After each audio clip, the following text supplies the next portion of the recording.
तो फायर में जो है ना आपको सेफ्टी, उसकी प्रिवेंशन, तो उसके बारे में जो है ना बात होगी। उसकी प्रिवेंशन कैसे कर सकते हैं?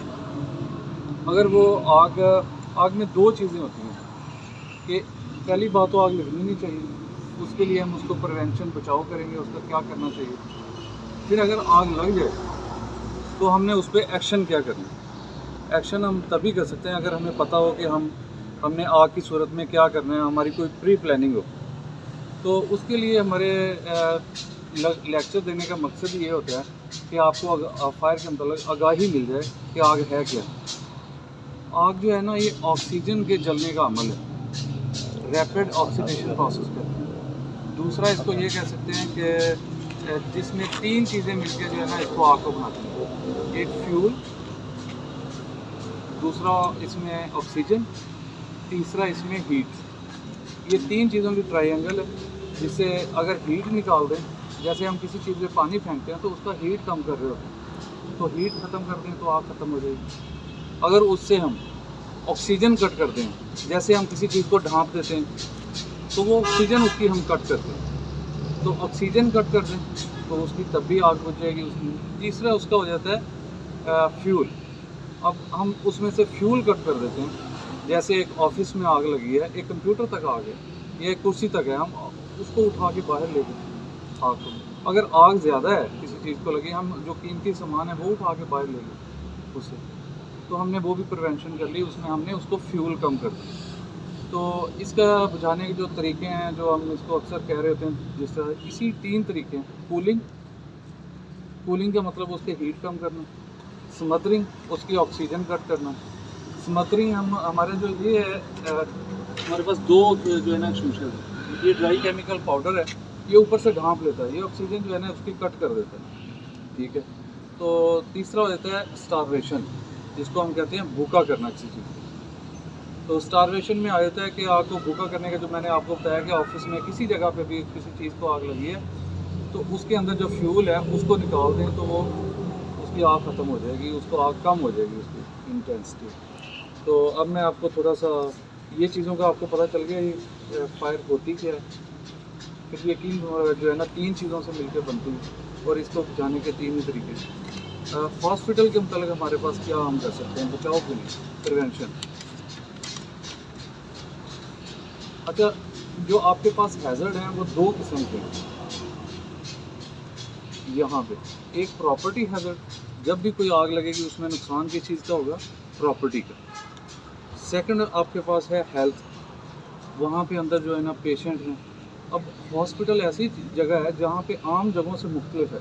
यहाँ पे ना आप बंदों को वैसे बताएं फायर फायर सब बाहर दौड़ दें, आपके पास पेशेंट है उनका आप क्या करेंगे। उनके जो है ना हेल्थ के इश्यूज़ हैं, किसी का फिजिकल इश्यूज़ है, तो वो उठ के बाहर नहीं जा सकते। तो आपके जो है ना ट्रेनिंग होनी चाहिए, इसका कोई सर फायर का प्लान होना चाहिए कि जब कोई भी किसी अपने वार्ड में किसी में आग लगेगी, जो पेशेंट हैंडीकैप्ड हैं, जो नहीं बाहर निकल सकते इवैक्यूएशन, तो उनको आपने कैसे निकालना। तो उसके बाद आ जाता है ये यहाँ पे थ्रेट इस इंजरीज की, डेथ की इस वजह से यहाँ पे ज़्यादा होते हैं हॉस्पिटल में। इसके रेस्क्यू प्रोसेस मुश्किल है, दूसरों से डिफरेंट है दूसरी बिल्डिंग से। फिर जो पेशेंट हैं दो वजह से नहीं छोड़ते, या उनका मेडिकल स्टेटस हो जाता है या उनका फिज़िकल की वजह से।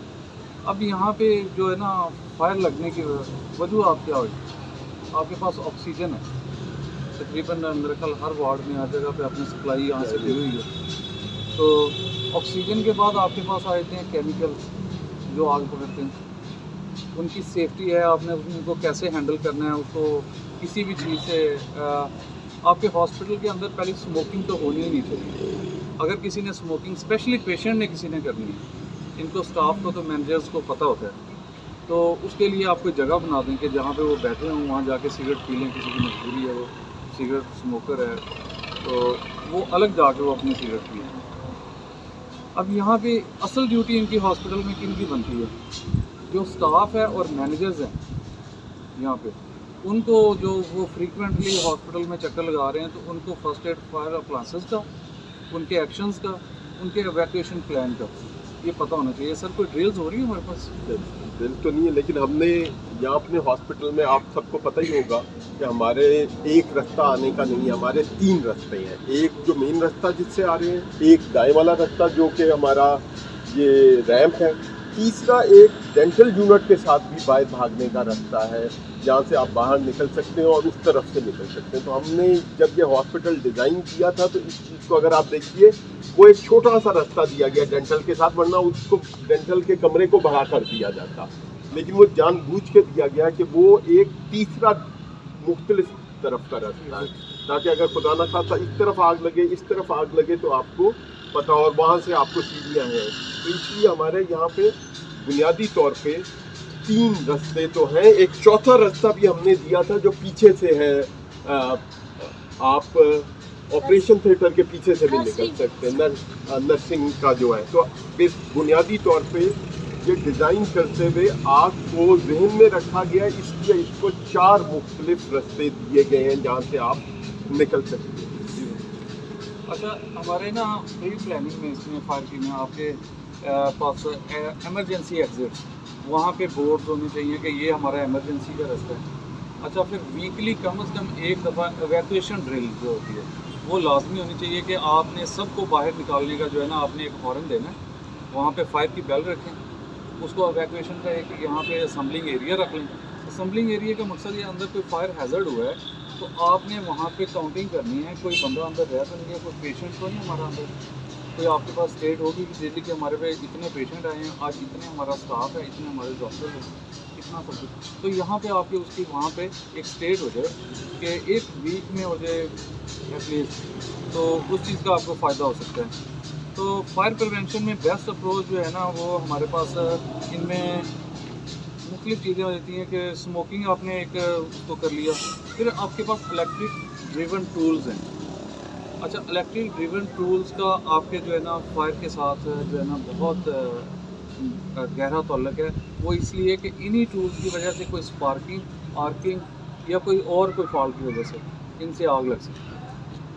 तो कई ऐसे भी हो जाता है कि आपने कोई मशीन इस्तेमाल कर ली, उसके बाद आपने ऑफ़ कर दिया बटन, अच्छा फिर भी आग लग जाती है उसी स्विच से, उसी से मसला आ जाता है। उसमें एक फॉल्ट होता है, आर्क फॉल्ट जिसे कहते हैं, कि हल्का सा वो हीट होता है, उसके साथ आपका कोई सोफ़ा रखा हुआ है, कोई बेड की कोई चीज़ है, वो हीट पकड़ के वो आग बढ़ जाएगी। तो ये हो गया। फिर आपके पास डिटेक्टर्स अगर सर हो सकते हैं, आपके पास फ्लेम डिटेक्टर्स हैं, आजकल आ गए हैं, स्मोक डिटेक्टर्स हैं। फिर जो है ना आपके पास जो ज़्यादा ज़रूरी है वो कोई यहाँ पे CO2 के डिटेक्टर, कि अगर यहाँ पे कोई CO2 ऑक्सीजन कम हो रही है अंदर तो उसका डिटेक्टर हो जाए। एक ऑफिस में जो है ना आपके कोई ऐसा सिस्टम लग जाए, आजकल वैसे सब कंपनीज ये दे रही है सब चीज़ें। तो एवैक्यूएशन का जो आपका प्लान है ना सर, कहीं पे कोई डिस्प्ले हो हॉस्पिटल में कि हमने ये करना। अब आपके रिसेप्शन पे कोई ऐसी कोई आपकी SOP रखी हो कि आग लगने की सूरत में सब इसको रिपोर्ट करेंगे रिसेप्शन पे। रिसेप्शन वाला अपने नज़दीकी जो फायर सर्विसेज हैं उसके पास नंबर्स हों तो वो रिपोर्ट करते हैं। लेकिन आप लोगों को पता हो कि आपने रिसेप्शन पे फ़लाँ नंबर पे एमरजेंसी पे कॉल करना है, तो रिसेप्शनिस्ट जो है ना उसके पास एमरजेंसी के नंबर मेरा ख्याल होंगे, तो वो वहाँ पे कॉल कर लेगा फर्दर। तो आग जब लग जाती है, आपने पहले कोशिश करनी है कि छोटे पैमाने पे होती है कि वहीं पे कंट्रोल करें। अगर वहाँ पे नहीं होती कंट्रोल तो आप फ़ौरन जाके रिसेप्शन पे बताएं, वो अपने नंबर्स पे कॉल करें, उसके बाद आके फिर फायर फाइटिंग करें। जब तक सर्विसेज आती हैं 10-15 मिनट में आग एक कमरे से हॉस्पिटल तक पहुँच जाती है। जब शुरू में होती है वो एक छोटा सा एक जगह होती है तो वहाँ पे फायर होती है। अच्छा, इसके बाद हमारा ऑक्सीजन शटर वॉल जो आपके यहाँ के हैं, इलेक्ट्रिक शटर वॉल, अगर अंदर आप कोई गैस भी इस्तेमाल कर रहे हैं, सुई गैस या कोई भी, उस चीज़ के भी ये तीनों के आपके जो मेन स्विचेस हैं, ये सर आपके मैनेजर्स और स्टाफ्स को स्पेशली पता होने चाहिए कि हाँ आपके पास हैज़र्ड कौन कौन से हैं प्रॉपर्टी के। उसमें आपके पास ऑक्सीजन का है, आपके पास केमिकल्स के हैं, आपके पास ड्रग्स के हैं, आपके पास ऑक्सीजन, ये सबसे बड़ा जो है ना ये हैज़र्ड है। तो इसके बाद फायर एक्सटिंग्विशर्स का मैं आपको एक इस्तेमाल का तरीका बताता हूँ। ये इसको आपके पास 2 किस्म के एक्सटिंग्विशर्स हैं। ये है CO2 गैस वाला। इसके जो इलेक्ट्रिकल जितना इक्विपमेंट है, आपके पास कोई एक्सरे मशीन है, कोई चीज़ है, अंदर उसके स्मोक आ रहा है, वहाँ पे आप कोई चीज़ ऑपरेट नहीं कर सकते। तो ये गैस है, ये जो है ना उसमें सरायत कर जाती है। इसको हम जहाज़ों पे इंजन पे इस्तेमाल करते हैं जहाँ पे कोई चीज़ नुकसान न दे, यानी हमारी चीज़ भी उसमें नुकसान भी बचे और ये अंदर उसका फंक्शन भी ऑक्सीजन को भी किल करते हैं। ये सबसे इफ़ेक्टिव है इलेक्ट्रिक टूल्स के लिए, इलेक्ट्रिक फायर के लिए, और ये महंगा भी बहुत होता है। आपने बड़ी अच्छी बात सर रखवाए हैं, वरना अक्सर सेक्शंस में नहीं है। तो ये हमारा ड्राई केमिकल का। अच्छा, इन दोनों के ना ऑपरेट करने का तरीका मुख्तलिफ है। ये ड्राई केमिकल पाउडर है, इसका सिर्फ ज़्यादातर इफेक्ट होता है स्मदरिंग इफेक्ट। स्मदरिंग यानी ऑक्सीजन को कट करने का इफेक्ट। एक लफ्ज़ होता है पास। पुल द सेफ्टी पिन, ये सेफ्टी पिन आपने निकालनी है, इसमें छोटी सी एक पिन आगे लगी है इसको रोकने के लिए, ये उसे फ़ौरन निकल जाएगी। अच्छा, पुल द सेफ्टी पिन। फिर आ जाता है एम। जिस तरह आप गन का एक निशाना लेते हैं, इसका टोटल टाइम 10 सेकंड है। ये ऑपरेट हो जाएगा अगर आपने यही इसको ऑन किया, तो आपने उसका जाके एम लेके फायर कर, तो सीट ऑफ फायर मतलब जो फायर की बिल्कुल जगह है उस पर आपने एम लेके फिर इसको स्क्वीज़ करना है। अगर आग ज़्यादा है तो फिर आपने स्वीप करना है। पुल द सेफ्टी पिन सबसे पहले, फिर एम, फिर आपने करना है स्क्वीज़, फिर स्वीप। समझ आ गई आपको? दूसरा ये है, अच्छा इसका ना ये हैवियर देन एयर है। हाँ, ये हैवियर देन एयर है, ये नीचे बैठ जाता है। अगर किसी आग कहीं पे लगी है, किसी इलेक्ट्रिक में, किसी चीज़ में है, तो ये वहीं पे जो है ना नीचे एक टैब बना लेगा। इसका भी सेम तरीका है। तो इसकी जो है ना पिन निकालें, पुल द सेफ्टी पिन, फिर इसका एम लें वहाँ उस जगह पे। इसका टाइम ज़्यादा होता है, ये 28 सेकंड तक चल सकता है। तो लेकिन इसका आपने खुली जगह पे इस्तेमाल नहीं कर सकते। आपके पास सब ये दो ही हैं। हमारे पास ये दो ही हाँ, किस्में हैं। तो बाकी आपके पास यहाँ पे मैंने अंदर देखे हैं, आपके पास वो ना बाल्टी हैं, एक सैंड की है, दूसरी आपके पास है पानी की। पानी आप हर जगह यूज़ नहीं कर सकते, तो क्योंकि इलेक्ट्रिक इक्विपमेंट भी है, दूसरी चीज़ें भी, आपको कोई शॉक भी लग सकती है, तो ऐसा हैज़र्ड हो सकता है। अच्छा, दूसरी आपकी रेत की है, आपके पास तेज़ाब शायद यहाँ पे हो, उस पर आपने कोई एक्सटूशर या कोई जो है ना बाकी चीज़ सिवाय माँ सिवाय रेत के, जो आपके पास रेत की बाल्टी है, उसके अलावा कोई चीज़ इस्तेमाल नहीं करनी। तो ये चीज़ हमारी होगी फर्स्ट एड फायर फ्रांसिस के अंतर्गत। अच्छा, करने के बाद हाँ, अभी आप ओपन जगह पे करें, यहाँ पे हवा चल रही है, तो विंड डायरेक्शन का ख्याल करें कि आपने in favour of wind direction इसको इस्तेमाल करना है, ये आपके ऊपर बैक ना आए, वापस ना आए। तो बाकी सीट ऑफ फायर ये चीज़ है कि जहाँ पे आग लगी उसका मैग्नीट्यूड उसका ज़्यादा है, ठीक है, आपने उसको सीट ऑफ फायर पे जो है ना उसके ऑपरेट करना, ये चीज़ है। यानी कि जहाँ पे आग जहाँ से निकल रही है, जहाँ से ओरिजिनेट हो रही है, ऊपर शोलों पे नहीं, शोलों पे नहीं करना। तो अब तो फायर बॉल्स भी कई जगह पे आ गई हैं, तो मशीनरी ऑटोमेटिक है, वो सर ले आए, बड़ी सस्ती हैं। अच्छा, हाँ, फायर बॉल, हाँ फायर बॉल्स, वो वहीं पे जो है ना आप जैसे फेंकेंगे तो वो उसको ब्लास्ट कर देंगे। तो ये चीज़ होगी। अब हमारे जो लेक्चर देने का मकसद है, मैं आपको थोड़ा सा समझा दूँ कि आग लगती किन वजूहत से। आम तौर पे हमारा बिहेवियर, हमारा नॉलेज नहीं है, हमारा क्या चीज़ है। सबसे बड़ी वजह होती है केयरलेसनेस। आपको इन सब चीज़ों का पता है, आपको आग लगने का भी पता है कि मैं सिगरेट पी रहा हूँ तो आग लग सकती है, यहाँ पे कोई केमिकल के साथ मैंने ऐसे डील नहीं करना तो ये इससे भी आग लग सकती है, आपने वो फिर भी है, लेकिन आप उसके बावजूद ऐसी प्रैक्टिस कर रहे होते हैं तो उससे आग जो है ना लगती है। केयरलेसनेस। अच्छा, केयरलेसनेस में आपने नंगी तारें जो है ना छोड़ी हुई हैं। अच्छा, उसमें आपने और कोई भी स्पिरिट है या कोई और चीज़ है वो खुला कहीं पे भी इस्तेमाल कर रहे हैं आप, उनके इस्तेमाल का नहीं। आप वो एसिड जो है वो किसी चीज़ के कांटेक्ट में आ रहा है, तो ये चीज़ें जो है ना आपने उसमें केयरलेसनेस में आ जाती हैं। फिर आ जाता है कि जो एक्सीडेंट्स हमारे जो वर्ल्ड में 2% या 3% आग की वजूहत में से इन वाक़यात की वजह से होती है। इनको हम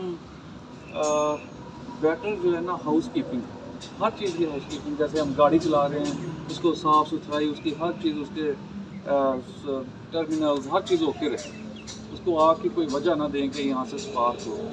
ऑफिस में कोई ऐसी जगह ना दें, कोई चीज़ ना दें कि वहाँ पे उसको जो स्पार्क पैदा हो या कोई मिसाइल हो। एक छोटी सी चेयर जो है ना डेली अगर प्रॉपर जगह पे रखी होती है, हाउस कीपिंग, पूरा हाउस कीपिंग से आप साइड पे रख दें, तो जो बंदे डेली गुजरते हैं उन्होंने यही समझना है कि चेयर वहीं पे होगी, तो कोई ना कोई उससे टक्कर लग के गिरेगा, वो किसी न किसी चीज़ पे हैज़र्ड होगा। तो गुड हाउस कीपिंग जो है ये भी हमारे फायर प्रिवेंशन में बड़ी ज़बरदस्त है। अच्छा, फिर आ जाती है हमारे पास एक्सीडेंट के बाद केयरलेसनेस है, ये है, और तीसरी हमारे पास आ जाती है जो ये इग्नोरेंस, जिसको हम कह देंगे हमारे पास नॉलेज ही नहीं है कि हमें ये एक्सटेंशन तो पढ़े हैं लेकिन ऑपरेट करने का तरीका ही नहीं पता। अच्छा, हमें पता ही नहीं कि ये हम जो स्विच लगा रहे हैं ये बगैर तारें डायरेक्ट लगा रहे हैं, इससे आग लग सकती है। अच्छा, हमारे पास यहाँ पे ऑक्सीजन जो है ना हमने ऐसे ही छोड़ी हुई है, वहाँ पे सिगरेट भी लगा रहे हैं, हमें पता ही नहीं है कि ऑक्सीजन के साथ आपने सिगरेट नहीं पीनी है, ऑक्सीजन चल रही है। तो ये आपके आ जाती है इग्नोरेंस।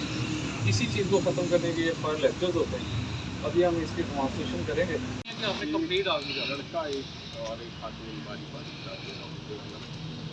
ताकि आप सबको ये थोड़ा सा इस्तेमाल करने का। अच्छा, प्लीज़ आप देखा ये देखिए, एक मिनट आप इस साइड से आ जाए, करीब आ जाए ताकि आप लोग इस साइड पे हो जाए, विंड डायरेक्शन उधर है, इस तो तरफ आप इधर से इस्तेमाल करेंगे। आप भी अंदर हो जाए, आप पे पाउडर आएगा। अच्छा, अभी आपने सिर्फ पहले एम लेना है, दबाना नहीं है। दबाना नहीं है, एम लेना है बस। अच्छा, हल्का सा ऐसे प्रेस करके बंद कर देना है, आगे से पकड़ेंगे। हाँ बस, दूर खड़े हो, बस ठीक है, छोड़ नीचे रख। आ जाए प्लीज़, एक एक खातून कोई खातून नजर आए जो पहली खातून आ जाए प्लीज़, आए कोई मसला नहीं है, सीखेंगे तो पता लगेगा।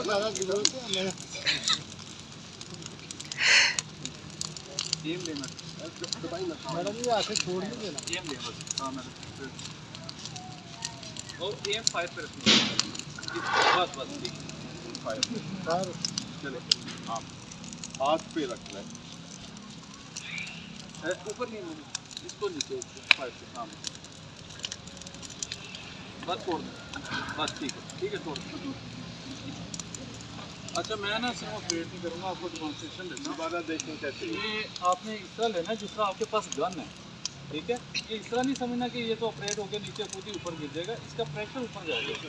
अच्छा, इसका प्रेशर ये ऊपर करके इस पर ऐसे ऑपरेट करना, ठीक हो गया।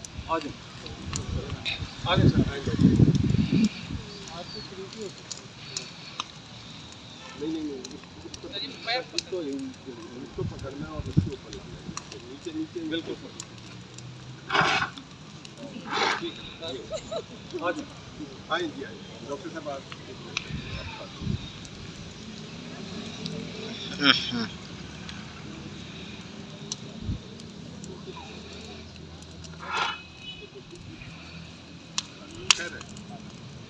आगे आओ आगे। अच्छा, एमिंग हमारी ना सबसे पुअर है। एमिंग पुअर है, एम को जरा देखिए, एम को देखिए कैसे आपने एम करना है। मैडम ने इसको छोड़ देंगे, काफ़ी है। एम को इसको आगे यहाँ से हाँ, इसके ऊपर रखे, इसको नीचे तो नीचे रखें आपका मुंह इसको नीचे। हाँ, फायर पे रखें। ये सही आगे आगे लाइट जो साथ चलो नीचे बिल्कुल नीचे आग पे रखें, आग पे बस ये प्रेशर 30 गोली अच्छा, खत्म फिर कर। आप ऊपर जा रहे हैं, दोबारा देखिए। ये आपने बिल्कुल ऐसे ऊपर रखना है, इधर इस तरह उठा के ऐसा करके नहीं करना, ऊपर ऐसे चलो। इस वाली आग जो आग लगी है ना आपने उस पर रखना है, फिर भी आगे जा रहा है। चले सर, इसका कोई डिस्टेंस है? क्योंकि अगर यहाँ से खड़े होकर करें तो वहाँ जाए। होता है कि ये इसका अपना होता है कि इधर रख। ज़्यादा नहीं, सारे नर्स आपके पास 15 रूम में feet। जगह छोटी सी होती है, ये 15 फीट की है, इससे ज़्यादा नहीं है इसके। जा बिल्कुल सही है। आइए आप कौन है? अनम इस पे रखो।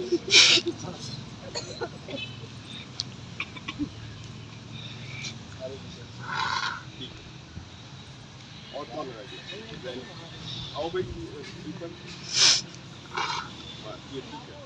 अच्छा देखिए, इसमें सिर्फ जो है ना 2 से 2.5 किलो पाउडर है, लेकिन उसने कितनी बड़ी आग जो है ना बुझा दी। अब कौन रह गया? अली आप रह गए? खाना साहब आपने कर लिया? क्या भाई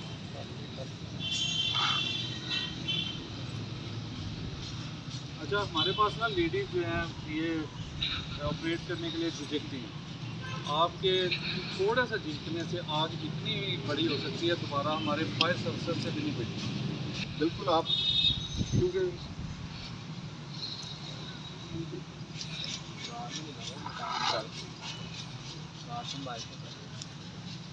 आप सबने कर लिया, कोई रह तो नहीं गया? इमरान आप आ जाइए। चले बस सही है। पानी का आप ना जो भी कुर्सियों की सॉलिड फायर होती है, ये पानी सिर्फ सॉलिड फायर के लिए है। आपको लगता है कि इसमें इलेक्ट्रिक आपने पानी इस्तेमाल नहीं करना। सैंड सिर्फ आपके पास एसिड फायर के लिए है। तेजाब या हाँ, तेज़ाब या आपके पास जो केमिकल्स हैं, अच्छा उनके साथ आपकी CO2 गैस या ये रिएक्ट कर सकते हैं, तो उसमें आप सैंड इस्तेमाल करें। केमिकल्स पे आपने जो है ना वो सैंड इस्तेमाल करें। और इलेक्ट्रिसिटी के लिए दोनों जो है ना ऑल टाइप ऑफ फायर हैं एक्चुअल, लेकिन इसके लिए दी बेस्ट ये है DCP केमिकल वाला। सर एक और जो आपके पास CO2 है ना, इसके नीचे आप गैस वाले के कोई वाइट बैंड लगवा दें नीचे। अच्छा तो इसका वाइट बैंड का निशान होता है ताकि पता चले ये गैस का है और ये इलेक्ट्रिकल इक्विपमेंट का है। तो इसके नीचे वाइट बैंड तकरीबन 2 इंच का सर ना निचली वाली साइड पर लगवा दें। जो हमारे पास ये स्टैंडर्ड है। मीथेन जले जले तो सर? गैस जो है आम गैस होती है उसमें एक तो गैसेस सर कार्बन बिल्कुल। मोनोऑक्साइड इकट्ठी हो जाए या उसकी रीज़न कोई भी हो सकती है। सर गैसेज बिल्कुल, होती है उसके लिए एक तो अगर आपके पास ऐसी गैसेस है ना, आप स्मोक के वो जो रेस्पिरेटर्स होते हैं वो लाजमी रखें वहाँ पे जो कोई पहने। वो तो रखे होते हैं। हाँ, अच्छा फिर उसकी आग लग जाती है। उसके पहले भी हमने बताया उसको उसके तो कार्बन मोनोऑक्साइड होती है ना, उससे आग तो लगेगी। हाँ आग उसको लगेगी। उसके शट ऑफ जो वॉल है ना, वो आपकी रेंज में होना चाहिए जो वहाँ उसको इस्तेमाल कर रहा हो। फिर उसका जो कहीं पे बाहर जब भी आग लगेगी तो शट ऑफ वॉल्स में वो आपके पास लाजमी होने चाहिए। हमारे पास जिस तरह ये गैस इस्तेमाल कर रहे होते हैं, आप किचन्स में भी होते हैं, एक कंट्रोल तो वहीं पे होता है किचन में जो कोई भी इस्तेमाल कर रहा है गैस को, एक उसका पीछे एक वॉल होता है। आपको दोनों वॉल का नॉलेज होना चाहिए अपनी बिल्डिंग्स, जो भी आप घर में हैं, आप हॉस्पिटल में कहीं पे भी हैं, ये दोनों चीज़ें आपके नॉलेज में ये सबको अवेयर होना चाहिए कि चाहे डॉक्टर और है, उसकी चाहे आग जो है ना आपको गैस की क्योंकि खत्म नहीं हमारे होगी। यहाँ पे किचन है नीचे, उसके चूल्हा चलता है और सारा वो कुछ भी हो सकता है। जैसे उसके हमारे साथ सर इलेक्ट्रिक ये बड़े बोरों में आग लग जाती है, तो उसके लिए ये ड्राई केमिकल ड्राई केमिकल हम बता दिया ना, आपको शॉक नहीं लगेगी। उससे भी आपको शॉक लग सकती है अगर उसके जो है ना वोल्ट ज़्यादा हैं और उसका इफ़ेक्ट भी है इलेक्ट्रिक के साथ, लेकिन वो इफेक्टिव है। अगर लेकिन छोटे उसके मोटे साथ साथ वो जब मेन सप्लाई को फौरन बंद करना होता है सबसे पहले नौसा और दूसरा और जब इस ड्राई केमिकल के साथ हमने जो ये ट्रांसफार्मर की आ गया, मैंने इससे खुद बुझाई है। वहाँ पे जाके हमने गाड़ी ऑपरेट करने की बजाय इसको ऑपरेट किया, तो ये सबसे बेस्ट है। ऑल टाइप ऑफ फायर है, ये ना देखें कौन सी आग पे, ये दोनों जो आपके पास अवेलेबल है ऑल टाइप ऑफ फायर है। आपको कोई नुकसान नहीं होगा, आपको इलेक्ट्रिक शॉक का किसी चीज़ का डर नहीं है, लेकिन वो आपका कीमती है, वो आपको दोबारा रीफिल के लिए बहुत इश्यूज होते हैं। ये आमतौर पे आम जगह से नाजुक है। सर जब आग लग जाती है तो फिर उसका रुख देखकर उसको प्रेशर देना है। हाँ, अगर ओपन एरिया में है ना तो आप, हम खड़े थे विंड डायरेक्शन में, अगर उस साइड पे खड़े होते हैं सारा पाउडर हमारे जी, ऊपर आ जाता है, इससे Back side. सफोकेशन हो सकती है। तो इसके बाकी साइड इफेक्ट हैं वो हो सकते हैं। आप आग बुझाने के लिए आप खड़े हैं, आप अपने आप को नुकसान आपने कर लिया। तो Back लेकिन side. आप हॉस्पिटल में वहाँ पे आपके पास कोई विंड डायरेक्शन नहीं है, आप किसी साइड पे भी करें, वहाँ पे कोई हवा नहीं, कोई ऐसा नहीं चल रहा। लेकिन ये जो पंखे होते हैं ना, आपने इलेक्ट्रिक कहीं से स्विच ऑफ किया, ये आग को स्प्रेड करने में मदद देते हैं। फौरी तो अगर किसी सोफे को आग लगे, किसी के साथ ही फ़ैन ऑन है, तो वो उसको आग को और ज़्यादा तेज़ कर रहा है। और सर कभी आपकी बिल्डिंग में आग लग जाती है, मैडम ने पूछा कि बाहर ये आग का, तो उसका सबसे ज़्यादा अपना विंडो खोल दें जितनी जल्दी हो सके। अगर उसके कमरे की विंडो या वेंटिलेशन नहीं होगी तो उसकी आग का जो टेम्परेचर है विद इन 2 to 3 मिनट्स इतना इंक्रीज़ कर जाएगा कि आपकी बिल्डिंग में उसका अपना टेम्परेचर बहुत ज़्यादा होगा। विंडोज़ और आपने दरवाजे सब चीज़ें खोलनी है, ना कि बंद करनी है कि इस कमरे में आग लगी है, इस कमरे को बंद कर दो, तो ये उससे बड़ा हैज़र्ड है।